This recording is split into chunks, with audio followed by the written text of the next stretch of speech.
Hi, this is Sharon at fitandfun.com, and I'm going to talk a little bit about setting up my backgrounds for these videos that I've been doing.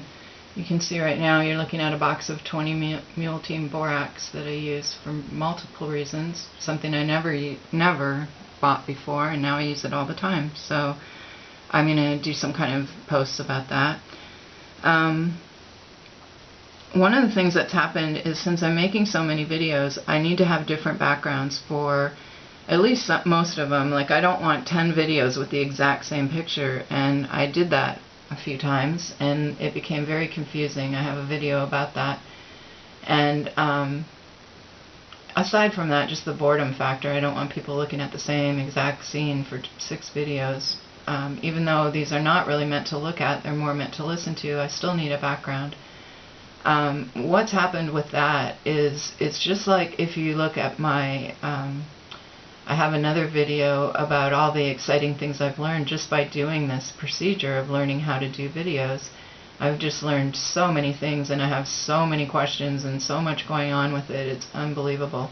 So here's just a few features of what happens only thinking about backgrounds when I do these videos. The first one is the light. You know, how's the light hitting the thing I'm looking at? And I almost need to tear this whole house apart and redo all the furniture so the light is focused properly. For example, in my computer screens in the daytime, there's glare that I never even knew I had, and that glare is coming from my side window, and it's never in my life bothered me. I've been here for years, and now it's on my videos sometimes. I also have a ceiling fan light in the background that sometimes appears on my screens. Never bothered me before, but it doesn't look good in a video.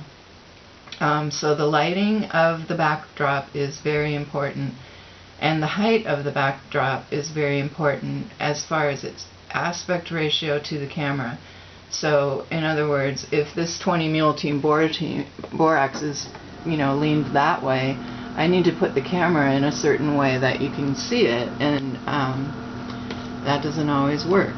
So I need the product at a certain height that catches the light properly and doesn't have a glare and looks good and can be seen. And then I need to get the camera up to a height where it can be focused on the thing properly. And just even the simple use of my Impressionist book, which is a big coffee table book, but sometimes the picture's at the bottom of the page, and sometimes it's at the top, and sometimes it's on the other page.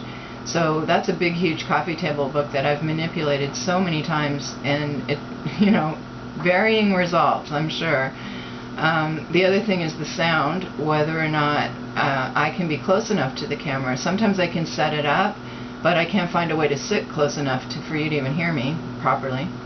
And finally, the focus of my camera in this film setting, as opposed to my normal, you know, photography clicking. Once I get into the film, it doesn't focus, I don't want to say as well, because maybe it's doing it just perfectly and I don't know what I'm doing. That's always an option.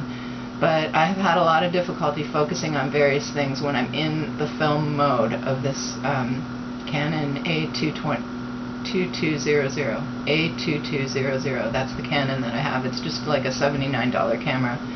I have a more expensive one, but I'm using this one for this. And so all of that leads to the fact that my little cheapo tripod that I have a movie already about, I'll link to it, and I love this thing. It was only like $2 for 2 of them, and I love them. But it's not up to the job a lot of the time. I'm fooling with this freaking little tiny tripod thing. If I start counting the minutes, I'm not going to be happy. So I spend a lot of time with the tripod these days, and so that is something I'm going to do, is work on my backgrounds, and what I'm going to do is make a place. Like, it'll be my filming place, and I'll set up, like, when I do small backdrops, this is where I'm going to do it. I'm going to make a place my book will sit and figure it out. So whenever I do that, I'll be updating you. I hope you're fitting in fun in everything that you do.